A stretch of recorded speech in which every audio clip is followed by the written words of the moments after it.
Little Traverse Bay, and that's actually Lake Michigan. I am about 35 miles from the Mackinac Bridge, so we're way up there. Beautiful day here, getting ready for summer, but my roots are back in Macomb County anyway. I taught it at Fraser High School and a couple times at the junior high for 25 years, and then I did almost 6 years at the Macomb ISD. I've got to shut a door. Hold on.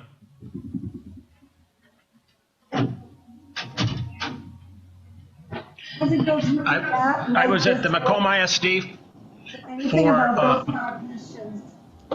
almost 6 years. When I was at Fraser, I taught science, mostly chemistry and biology. When I was at the Macomb ISD, I was a science consultant and then later a staff development consultant. And that's where we started this ASK program. It started about 19 or 20 years ago. I'm not exactly certain, but I think it might be 20 years ago we started this. And when we started that was pre 9/11. That's before 9/11 happened, before the Twin Towers were hit. Since that time, we had 9/11, then we started in the Iraq War, and then we stayed in the Iraq War for a long time, and then we're still in Afghanistan. So the time, or what we're thinking about during that time, has changed an awful lot over those 20 years. I think that the thing that I'd like to point out in recent years is the difference between soldiers now and soldiers at the time that I was in Vietnam. Soldiers now, if you're in the Army or the Marines, it's because you volunteered. It's an all-volunteer armed forces. So everybody that's in there wants to be in there. During the time that I was in Vietnam, and basically from 1963 to about 1969, there was something called the draft. And I hope the teachers got a chance to, take a look at that with you. During that time, about almost 2 million, 1,800,000 and some thousand young men were drafted into the Army. Now, what that means is you sign up at age 18 as a male. You still have to do that, by the way. You sign up, and if the government needs you because they need people in the Army, then they can give you a physical, and if you pass the physical, then they can draft you, meaning you go into the Army for 2 years. During the time of Vietnam, there was a tremendous need for soldiers, so there were, like I said, almost 2 million guys during that time that were drafted. I was one of those. So I did not join the Army. It wasn't something that I had intended to do. I was drafted, and that's different than now. Difference, again, you were in only 2 years as compared to 3 or 4 years now. But when I went in, I was in the infantry, meaning I was what they call a foot soldier. And you'll see a picture of some of the equipment that we used and stuff. But I was a foot soldier, and I operated primarily in the jungles in Vietnam. And we'll probably talk about that in some of the questions, but we went around the jungles. We were looking for the enemy, and the enemy was looking for us. So that's kind of what we did. I've promised teachers over the years, right from the start of this, that I would be honest with you. So the questions that you ask, I'll be honest, I'll be frank. I'll tell you, what it's like and stuff. I ask two things. Number one, when you come up, if teachers have you ready to come up, be up there and be ready. But please speak slowly enough that I can understand you, and also loudly enough that I can hear you. That way we don't have to repeat questions and stuff, and we can get as many in as possible. So with that, I think Brian said we'll start at Ojibwe, and we'll take 3 questions. When you come up to the microphone, if you would give me your name, and then again, slowly and loud enough that I can hear you. Okay, Oh, my name is Jenna. Oh, wait, I can't get them.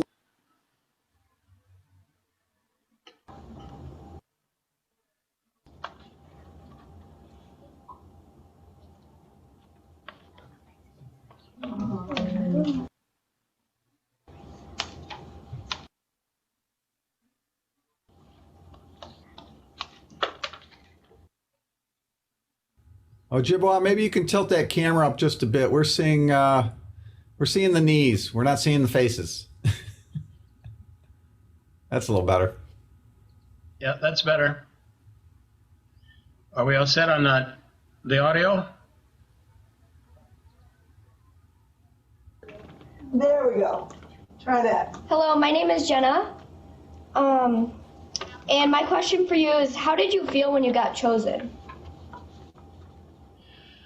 And that's a really good question, Jenna, because I don't think, at that time when you got drafted, you knew you were going in the Army, and when you were going in the Army, there was probably a 90% chance that you were going to go in the infantry and you were going to go to Vietnam. I mean, there were guys that got drafted, and I almost ended up going to Korea. But most of us ended up going to Vietnam. So that's pretty scary. But at the same time, and that's why this is a really good question, because at the same time, I'd had a younger brother who had already gone to Vietnam. My dad was in World War II. My uncles were in World War II and Korea. I came from a background of military service. I mean, people, they went into service. They didn't make it a career, but they went into service. So when you got drafted, you could say you weren't going to go, and you could go to jail, or you could go to Canada and hide out there, or you could become a conscientious objector, or you could go. And for me, because of the background of my family and stuff, there wasn't any thought. I went. I wasn't excited about it, but I went in the Army and made the best of it. Thank you. Good question. Thank you.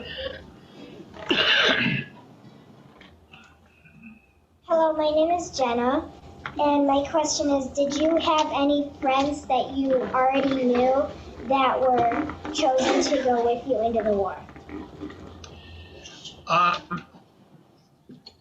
When I went in the Army, in the very first time that I went in, I didn't know anybody, but you made friends pretty fast. And some of those people, I went to different trainings. After the basic training of 8 weeks, then you went to what is called advanced infantry training. That was another 8 weeks. Then I went to NCO school for 3 months, and then I stayed there and trained other guys for 3 months. There were a couple of guys that stayed with me a long time during that time. But then when we went to Vietnam, we went all different directions and stuff.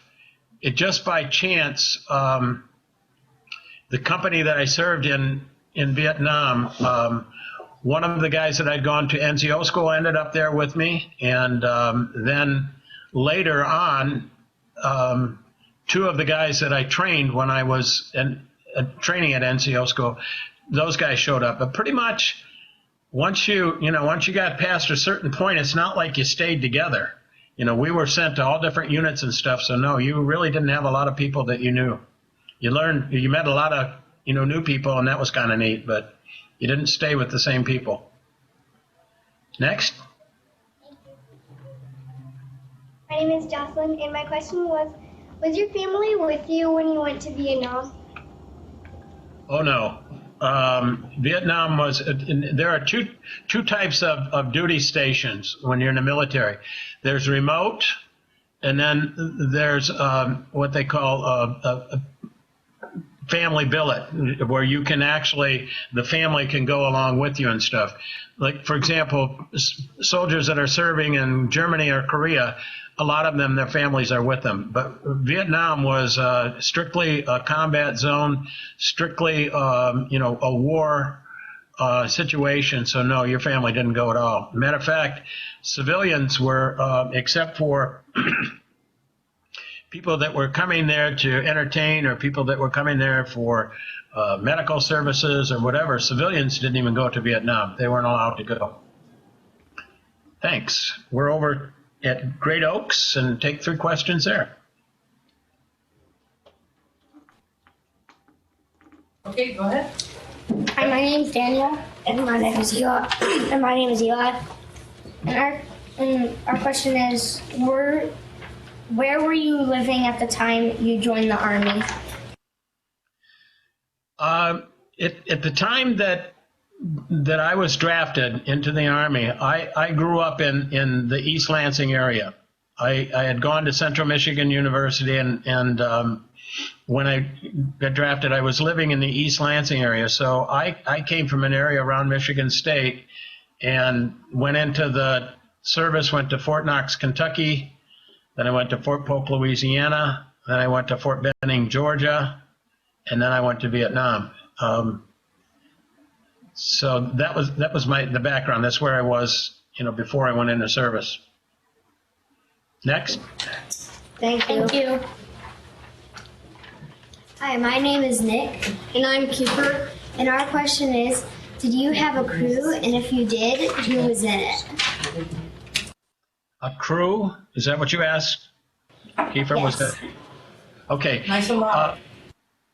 The setup that we had when I went to Vietnam, I had gone to NCO school to become a sergeant. And when I became a sergeant, I was in charge of a squad. Now, a squad is ideally 10 men. I was one of the 10. We usually didn't have 10 because somebody was sick or somebody was, hurt or people were going home and whatever. But usually it was about 8 or maybe 9 of us in a squad. And then in a platoon, there were 3 squads. So a platoon was made up of somewhere around 32 to 35, guys. Originally it was supposed to be like 40, but that never happened. But it was usually about 32, 35, guys. The squad leaders or the squads, the 3 squads, and then you had a platoon sergeant, and then you had a platoon leader. The platoon leader was a lieutenant. He was the one who was in charge of the platoon. And each of the platoon leader and the platoon sergeant had guys that carried radios for them. So that's what made up, the platoon. And that's what I operated in most of the time. I started out as a squad leader with 10 guys, 9 guys in me. And then very shortly after I was there, I became the platoon sergeant. So I was in charge of the 3 platoons, and my leader was the platoon leader was a lieutenant. So I hope that gives you some background there. Okay, we got one more, I think, here. Thank you. Thank you. Hey, my name is Christopher, and my name is Rylan. And what service branch were you in? What service branch did you choose, or were you in? Okay, when I went in, I didn't have any choice. I was in the Army. You were drafted, and I think it was like 9 out of 10 guys that were drafted were put in the Army. For a while, the Marines needed people, so they would take every so many. They would take somebody, and they would become a Marine rather than going into the Army.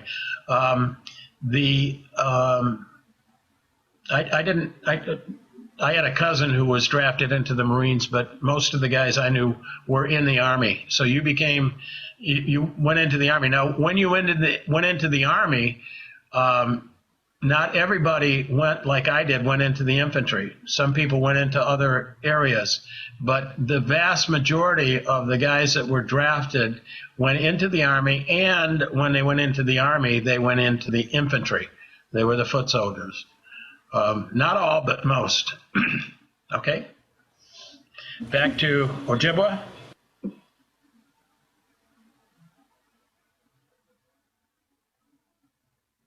Okay. Hi, my name is Isaac, and my question is, who made the war stop? Who made it stop? Yeah. Okay. They finally signed a peace accords. I think it was in Paris. But basically, what ended up happening is we just kept, the United States just kept pulling back in what they were doing, and it became less and less and less of what they were doing, pulling people out, and then finally we just we pulled our last troops out, and at that point the North Vietnamese went into what was Saigon, which was the capital of the South, and they just took over. It just basically, I don't know if you could point to any one, thing that said this is when it's going to stop, but we just started becoming less and less involved and pulling people out. And when we pulled people out, we didn't replace them. And then finally, we just pulled all of our troops out, and that's when the North Vietnamese took over. Thank you. Hi, my name is Josh. My question is, what did you see in the Vietnam War? Oh, I saw it. And that's one that I could go a lot of different ways, Josh. But what I saw, I operated in the jungles. Now, if you've ever seen pictures of Vietnam and stuff, they had rice paddies, and there were others that were in the mountains and stuff. I was in the jungles, and the jungle was a fascinating place. I mean, it was a really, really neat place. Remember, I ended up a science teacher, teaching biology. I loved what I saw in the jungle. Not all of it was fun because the insects were huge. A lot of them bit, and and they stung and stuff. But it was really fascinating to see. I saw lizards, a type of monitor lizard that got fairly large. We saw crocodiles in the rivers. We had a problem with bees one time, and the bees were huge. I mean, I got stung by a bee and had a handful of bee, and my hand filled with a bee. Snakes of different kinds, very big snakes and stuff. Got bitten by a jungle spider that covered my hand completely when it bit. The jungle was just a really fascinating place. I've often thought I would like to go back and just, instead of having a rifle and going around looking for somebody and having somebody look for me, I'd like to just be able to just go around the jungle and stuff and just enjoy the jungle. But it was a beautiful area, very hot and humid, but also, a neat place to be. Thanks. Next question.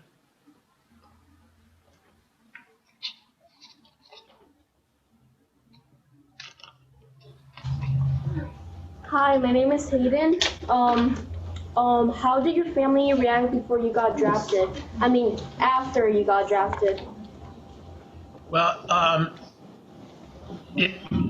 as I said, it wasn't, we weren't unique. It wasn't like we were the only ones. I mean, there were people getting drafted all the time. A lot of guys that I went to school with had gotten drafted. My younger brother had gotten drafted. It's not like, we were the only ones. But certainly, it's not something you look forward to because in the back of our minds was always, Vietnam. And when you got drafted, you had a pretty good chance of going to Vietnam. So that was, tough to deal with, but pretty much you kind of accepted it. It just, for so many of us during that time, for young men at that time, that was life. That was it. I served with guys who had gone to college. I had served with one guy who had a master's degree. And, he's in the infantry.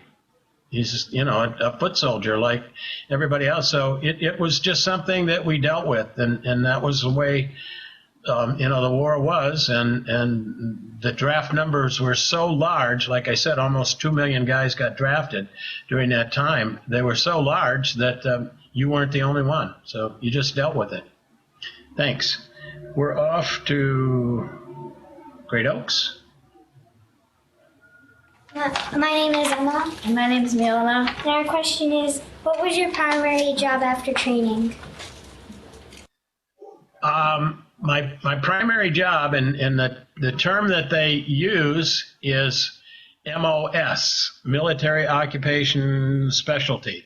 My MOS was 11 Bravo 40, which meant that I was an infantry platoon sergeant. Now, infantry is the foot soldiers. We didn't ride on tanks or any of the armored vehicles or anything. We walked, and that was it. Now, sometimes you'd get in a unit and it was called a mechanized unit, and so you rode those things. But there were guys that shot artillery or mortars or whatever. We didn't do that. We carried rifles, and we walked around, and we looked for the enemy, and the enemy looked for us. And when we found each other, that's when we fought. Next. Hi, my name is Morgan, and I'm April. And our question is, did you ever get any injuries while serving in the war? Injuries? Is that what you said, Morgan? Yeah. Yes. Yeah. I was wounded. We were in a combat situation one time that was pretty bad, and I was wounded in both my legs, in my left arm, and my back. And I was primarily the wounds were what they call shrapnel. They fired an RPG, a rocket-propelled grenade, up into a tree over our head, and it showered all this shrapnel down on us and wounded like all of us. That was pretty much it. And I spent a month in the hospital recovering from that. But that's what happens. I mean, in war, people get wounded and people get killed, and it's an unfortunate thing. But yep, that's what happened. Thank you. Thank you. Thank you. Hi, my name is Samantha. And my name's Ruby. And our question is, I see you have a lot of medals. Do you have a favorite? I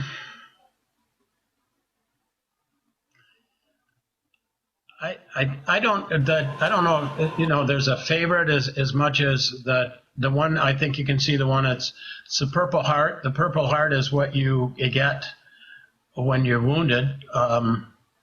It's not one that you go out and you try to win a Purple Heart. That it's just when you do get wounded, that's what you get. But also, I don't know if you can see behind in the very center. It looks like a rifle. It's a blue and silver, and that's called a combat infantryman's badge. The only people that get those are infantry, and the only way you get that is you have to be in combat. So when I have a military cap that I wear with my unit patch on it and stuff, and I have that. It's called a CIB, or combat infantryman's badge. When I have that on, and anybody who's been in the Army knows, the only way you get that is you had to have been in the infantry and you had to be in combat. So I think that's probably the one, that it's not really a medal. It's just it's an award, and the only way you get it, is by being in combat. That's the one that I think I'm proudest of. Yeah. Thank you. Thank you. I think we're back to Ojibwe. Hi, my name's Amelia. Was it hard when your friend that you used to talk to on this program passed? I didn't hear all of that. Can you speak a little louder, please? Was it hard when your friend that you used to talk to on this program passed? Yeah, and it's becoming a little bit more common. This is not an easy thing to do. I enjoy it, but it's also very difficult because it brings back a lot of memories, and unfortunately, the memories are of the guys that were around 20 years old, 20, 21, 22 years old, and they never got any older. Those of us who have, who made it home, I called one friend pretty much every year after I would do this. I would call him and we would talk, and that was tough too because we'd be talking about, guys and some guys that didn't make it and stuff. But unfortunately, he passed away last year. So yeah, it's a little tougher now because I used to be able to talk to him like I would be talking to him tonight, except now he's not there. So yeah, it's tough because it helps when you share the memories with somebody who knows what you're talking about. Thank you.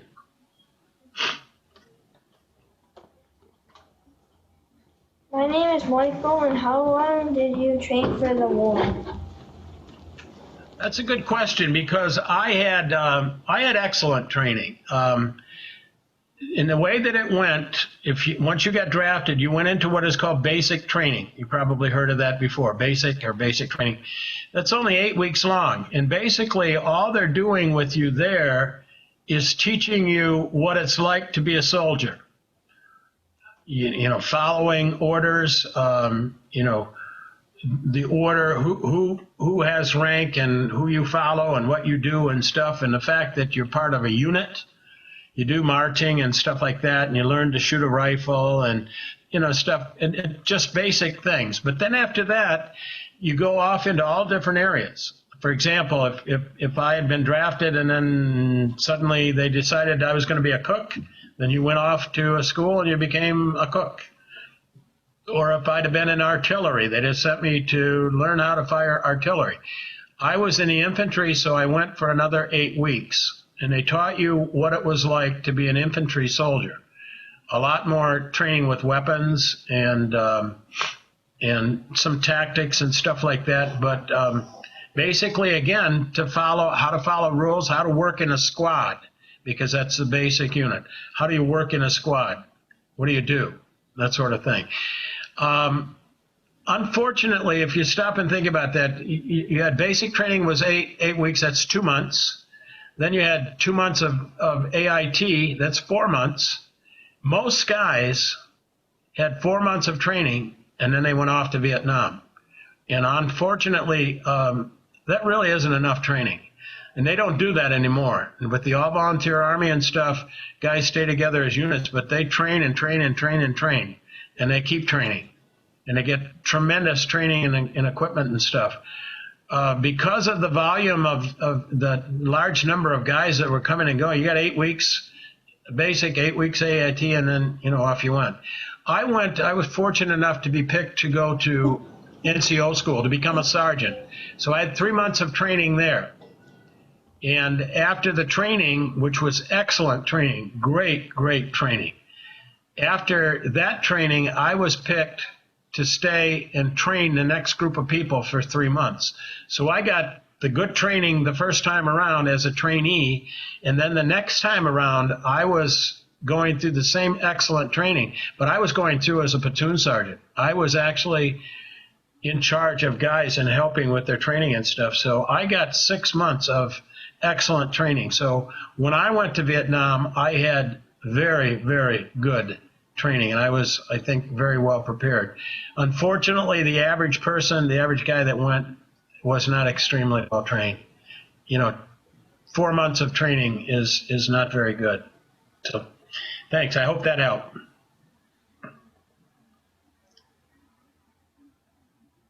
My name is Andrew, and have you ever visited the wall?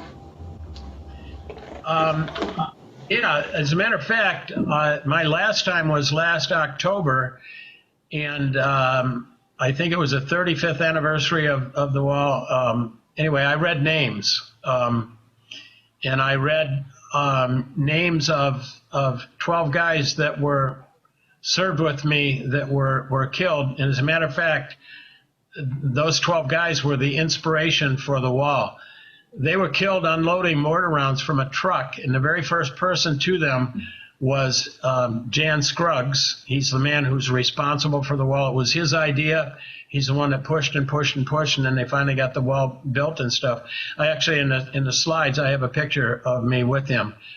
You'll see him there. But I've gone, I think, somebody asked me in the last session, I think it's either 9 or 10 times that I've gone now. And it's still as neat as an experience, even after all those times. It still is a very emotional and a very neat experience. Thank you. We're back over. Hi, my name is Blake, and this is my partner, Bryn. And our question is, when you were walking around Vietnam, did you have cover from the air? Yeah, and we had when we talk about walking around and stuff, I walked around in the jungle, and the jungle was so thick that the cover over your head, the trees were very, very tall. They grew up, and they grew pretty straight because they were all competing for sunlight and stuff, but they grew up very straight. But the vines and the leaves and everything up at the top were so thick that we really didn't see the sun very often. We saw sunlight filtering through. It's like rays coming through and stuff. Unless you got to an area that was pretty clear, you didn't see the sun that much. But when we needed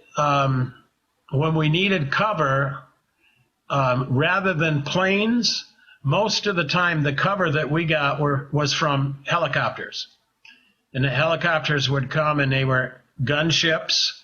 They had either what they call cannons on them that shot rounds that way, or miniguns or machine guns or whatever. But that's the cover that we got. And every once in a while we had to call them in, and they were, the sound of a helicopter is something that anybody who was in the infantry never forgets, because it was a good sound. The enemy didn't have helicopters, we did, and that meant good things. When you heard, the helicopter, it was good things. So thank you. Good question. Thank you. Hi, my name's Tanner. I'm Jack. Our question is, where did you travel and what did you travel on? I travel most of the time in the jungle, and I traveled, when I was in the jungle, I traveled on my feet. But we also, to get to the jungle or to get out of the jungle, a lot of times we took trucks, and they're the trucks that you see, the big army trucks that have the canvas things in the back and, the high back and stuff. We traveled in those, or even more than that, a lot of times we were taken in helicopters, and we were taken out in helicopters. And helicopters are a fantastic way to travel. That was fun. When we were in the helicopters, you weren't inside. You would sit on the edge with your feet hanging over on the skids, and you had to be ready to jump out. Matter of fact, my very first mission in the field, we got shot at, and I was ready for the helicopter to go down close to the ground, and then I jump out, but it didn't. I got pushed out of the helicopter at about 12 feet in the air and went flying and stuff. But very, very neat way to travel. Gave us an advantage of being able to move large numbers of guys quickly, and it was pretty neat. And if you got wounded, they could get helicopters and get you out and stuff. That brought all our food. And like I said, the gunships helped us out from time to time. Thanks. Next.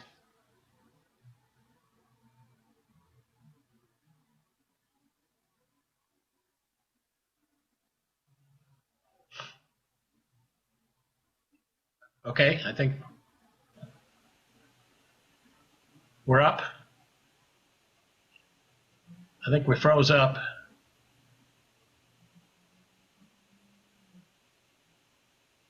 Great Oaks, can you see and hear us? I think your video's frozen. Yeah, it's frozen. All right, I'm going to drop them off and see if I can bring them back in. All right, let's go over to Ojibwe again. We might just well use the time.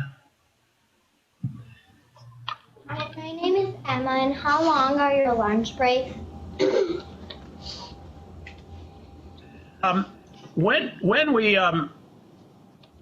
When we were traveling around the jungle, we would stop. We'd sleep on the ground and at night and stuff, and get up. You'd have breakfast. You'd move out. We had a mission. We would go somewhere. The platoon leader and the platoon sergeant, we'd tell the people where we were going and whatever. And depending on where we were going, we usually stopped anyway, somewhere around 11, or 12 o'clock, and we ate lunch. And you usually stopped for, like a half hour, 45 minutes, something like that, just basically to eat, to get water, whatever. Depending on how, what our mission was that day and how far we had to move and what we were supposed to do, we might stop for a very short time, or we might stop for a longer time. But usually it was enough time to eat what you were going to eat and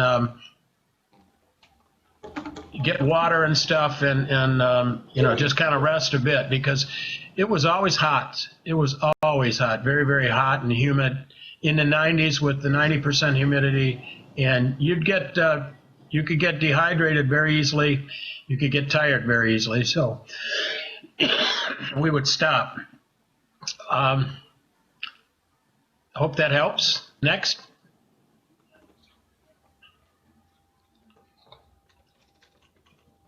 Did you shoot or injure any of your enemies during the war? Yeah, and this is one of those times that I said, I'd be very honest and stuff. The whole idea of war is really a very simple thing. First of all, little editorial comment. Wars are started by old men, and they're fought by young people. Once they start the war, the thing is simple. You go around looking for the enemy. The enemy is looking for you. When you find each other, you try to destroy each other. My job was infantry, and we were walking around looking for the enemy. And on a number of occasions, we found the enemy, and the enemy found us. We would shoot at them. We might call in gunships. We might call in artillery or whatever. The first few times that I was actually in combat, I never saw the enemy. We were shooting at them. They shot at us. We do know that we killed a couple of them, and we had some guys wounded. And then we also, the night I was wounded, we were in some pretty serious combat, and yes, we killed a number of the enemy, and they killed a number of us, and wounded a larger number of us. Out of our platoon, with about 35 guys, all but about 3 guys, I think 5 altogether, were healthy enough to stay in Vietnam. Everybody else was wounded pretty seriously, and we had some killed also. But that's the purpose of war.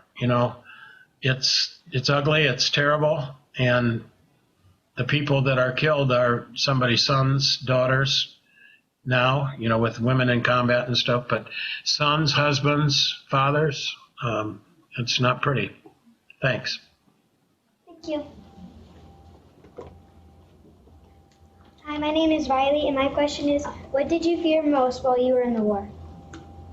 What did I didn't hear it, I'm sorry.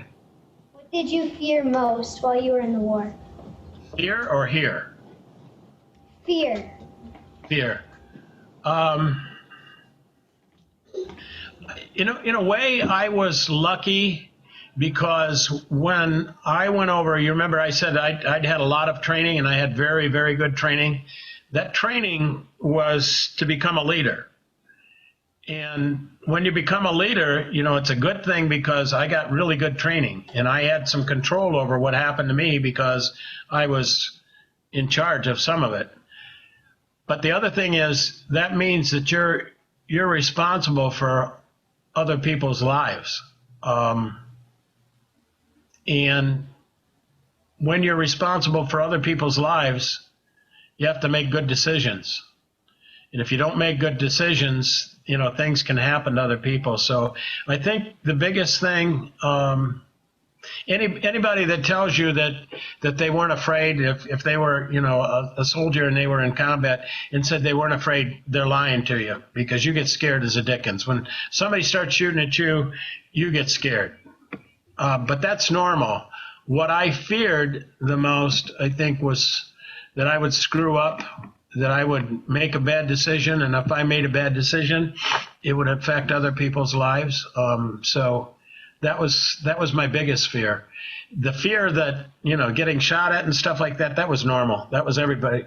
And like I said, guys, if anybody ever tells you, oh, they were in combat and they weren't afraid, they're lying, because you're scared to death as soon as the shooting starts. You just want to stay alive. Yep. Are we back with? Okay, very good. We'll do 3 here, and then I'll do slides. Hi, my name's Logan. And my name's Madison. And our question is, what was your most memorable experience? Oh, wow. That's a good one.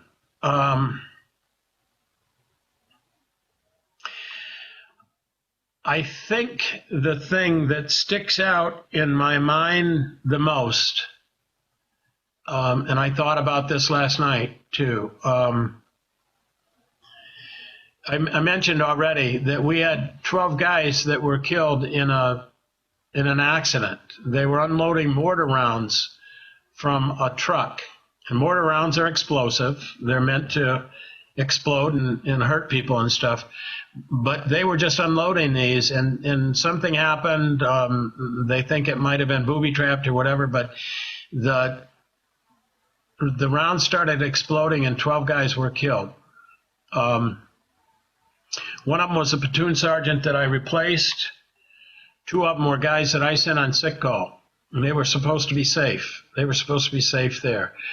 One of the most memorable things, the things that sticks in my mind the most, was when we got back to the rear area a couple of weeks later. We had a memorial service for them, and they had each of the guys' boots, they had each of the guys' helmets, and they had a rifle with the bayonet put in the ground, and they had the boots and the helmet and stuff. And the company was there, and the company was about 40 guys, the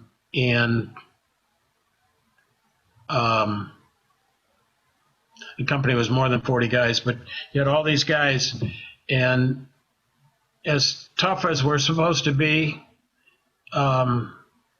everybody was crying when we saw these boots and helmets and the rifle stuck in the ground. That will stick with me, you know, forever, my entire life. And it was amazing, and it was just, you know, guys supposed to be tough, they didn't care. It was just too hard, you know, seeing that. So that sticks with me. That's probably the most memorable. Thank you. Thank you. Thank you. Hi, my name is Aaron, and my question is, was there something special that you did for good luck? If there was, do you still do it?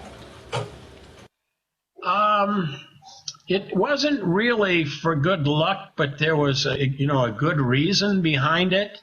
And it's something that I did all the time. And I haven't had to do it now because, the situation wasn't the same. When we went to sleep every night, we slept on the ground in the jungle. And with triple canopy with the cover over the top of the trees and stuff was so thick that once it got dark, it was dark. I mean, and it would get dark early because as soon as the sun started to go in the west, started to go down, you weren't getting sunlight through, and you weren't getting much sunlight through to begin with. So it got dark pretty early, and it lasted most of the night. Now, if the enemy attacked us at night, you would have to scramble around. First of all, wake up, but you'd have to scramble around, and you would have to find your rifle. You would have to, find your other ammunition, all the things. You would have to be ready to fight. And sometimes the enemy did strike at night. I mean, it didn't bother them to hit you at night. So I had a little ritual, and I used to make my guys do it too. Every night, you'd lay out what is called your poncho liner. Then you'd put your poncho on it, poncho and then the poncho liner, and you set your stuff up the same every night. So if I had my rifle, it was to my right-hand side. If I had my helmet, it was to my left, and you laid it out the same. So if you woke up, you didn't go through the thing of where is it? You knew where it was. And because of that, you set it up that way every night. So was it good luck? Yeah, I hope so, but it was a ritual. It was a routine. And that's one of the things that, you do, and it helps keep you alive. That was a good question. Thank you. Thank you. Hi, my name is Selena. And I'm Kendall.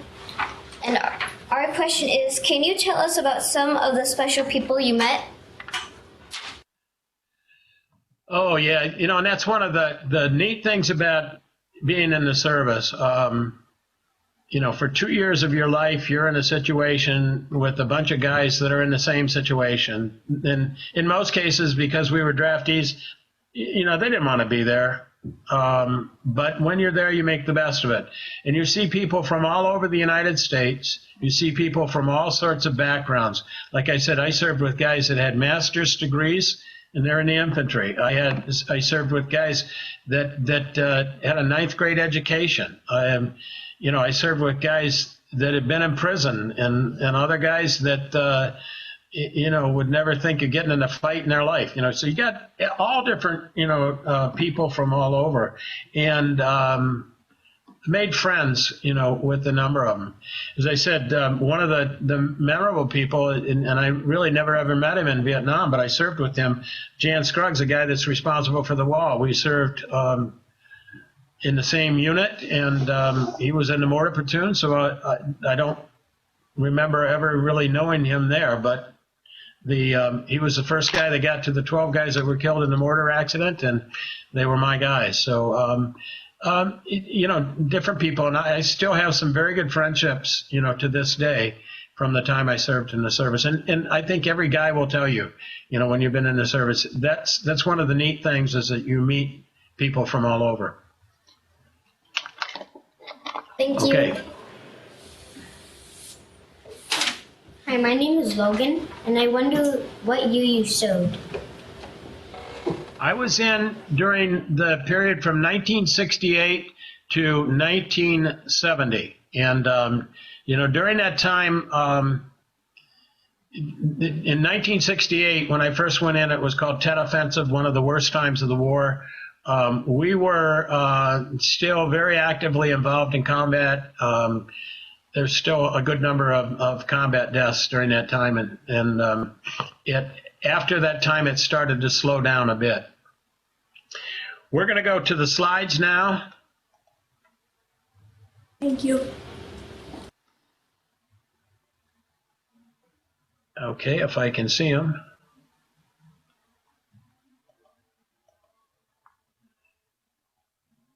Jeff, they're not showing up.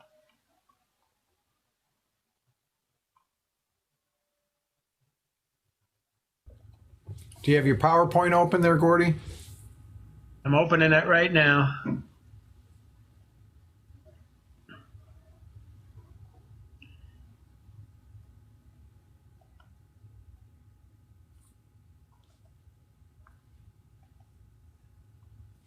There we go. Oh, Yep. Just didn't. Okay, pop up here. Come on.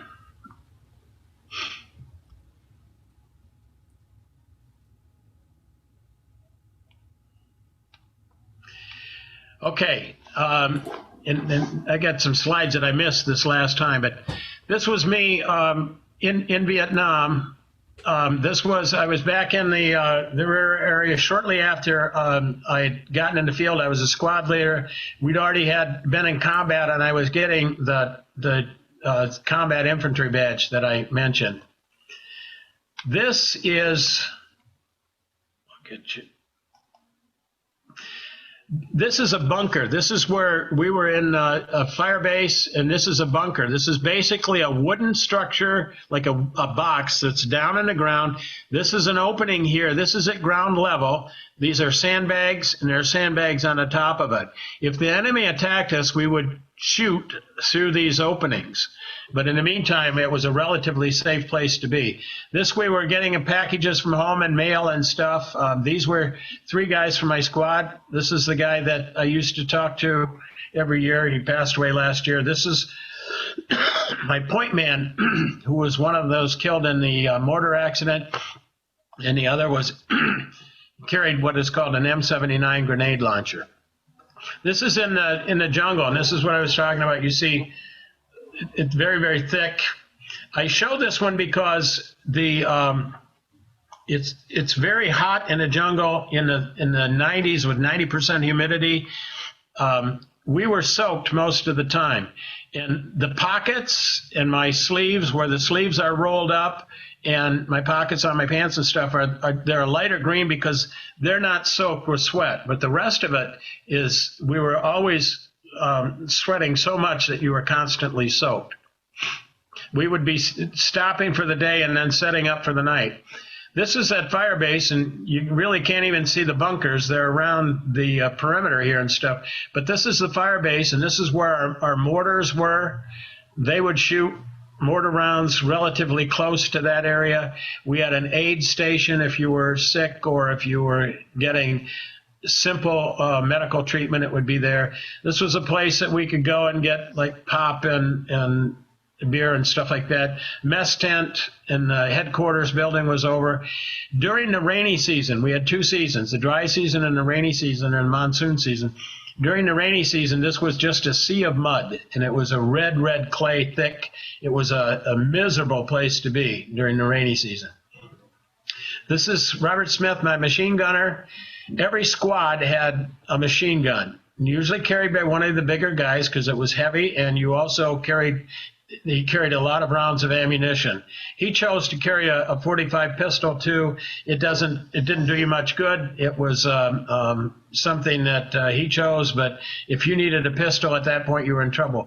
We also, everyone in the squad carried at least 100, and some carried 200 rounds of ammunition, and you didn't complain about that because if you ever needed, if you were in a firefight, this machine gun was your best friend. So we would carry the ammunition for that. He also he's tied shoestrings around his pant legs, and he's got his pant legs tucked into the boots. Some guys like to wear them tight like this. I kept them loose, but a lot of guys put these bands around there because the land leeches, it was so humid, they didn't need water. They could just survive out in the open in the jungle. The leeches would get up under your pants, and it became a problem. A lot of times they'd get up under the fatigue jacket too. This is at the wall, and this is the monument of the 3 soldiers. And I show it because you notice that Robert Smith has the machine gun. This guy carries a machine gun exactly the same way, machine gun rounds. This guy has a flak jacket on. We didn't wear them because they were heavy. In the dry season, you carried 70 to 75 pounds a pack anyway, and they were heavy and hot. You notice the guys in the bunker, the one guy had a towel around his neck. This guy has a towel around his neck, and he's carrying what is known as an M16. That was the basic weapon that most of us carried. This is Jan Scruggs. This is the guy that's responsible for the wall. This was at the 10th anniversary of the wall, and we had met up the summer before. He invited me to come and read names. I read names of the 12 guys that were killed, and this is when we first met up at the wall. This is me at the wall, and when the wall was built, Maya Lin, the young woman who designed it, said it was a reflecting wall, and a reflecting wall on two levels. One is the literal level, like you see, these are trees, and those would have been in front of me, but they're reflecting in the granite because it's so highly polished. The other is that when you look at the names, and just the fact there are 58,000 plus names there, you reflect on the war and the young people, the individuals who gave their lives during the war. This is a panel, and it contains names. There's Kenneth Godwin. He was one that was killed the night that I was wounded. Richard Mader, another one from that night. The names are on there in sequential order. They start with the first person that was killed and then goes day by day all the way through the war, and they're alphabetical by day.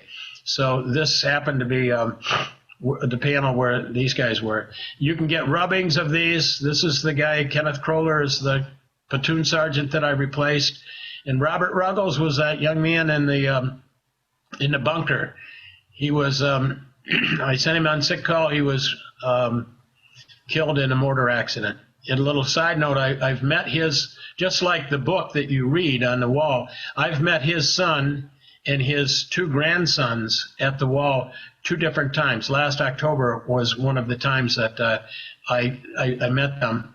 And it's a pretty neat tribute to meet them. Okay, we'll get it right this time. There we go. Okay, I think we've got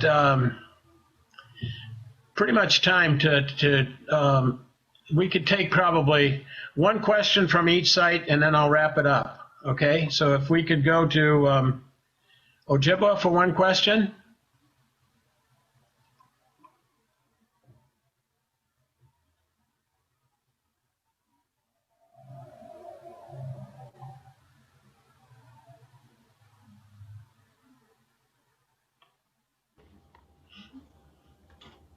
Okay. What did you eat when you were in Vietnam? Everything that we ate when we were in the field came out of a can. They were known as sea rations. In the Army now, they have they're called MREs, or meals ready to eat, and they're pretty much dehydrated things, and you put water in, and most of them are pretty good. The stuff that we ate was things like spaghetti and meatballs in a can, ham and lima beans in a can, beef slices and potatoes. I think there were five different meals, and then you had like fruit cocktail, applesauce, stuff like that. Sometimes it's called date pudding and some other things, but everything we ate was in a can, and there was no such thing as a breakfast. Everything was set up so you ate like spaghetti and meatballs for breakfast, or ham and lima beans for breakfast, and whatever you ate at lunch and dinner, that was it. They were always from the can, and it was what you carried. So we got where we could doctor it up, and you also got to heat them, but we got pretty good at doctoring them up. Next from Great Oaks. Go ahead. What is, yeah, go ahead. Hi, I'm Shelby. And I'm Sharon. And our question was, what is a GI Bill? Was your education supported by the GI Bill? You know what? In 20 years, I don't think I've ever been asked that. That's a good question. Yes, it was. And that's one of the advantages that we got at the time. I had gone through 3 years of college and had financial troubles before, and when I came out, I not only finished my college, but also got my master's degree with the GI Bill. And it's one of the things that, the advantages now of young people who go into service today. Now, theirs is a little different. They have to contribute to it, but that was one of the advantages, yeah. And it's one of the ways that we appreciated, the people that serve. So that's interesting. That's the first time in 20 years anybody's asked that. Thank you. I'm going to wrap up now. And I mentioned earlier that I was a teacher. Memorial Weekend is probably the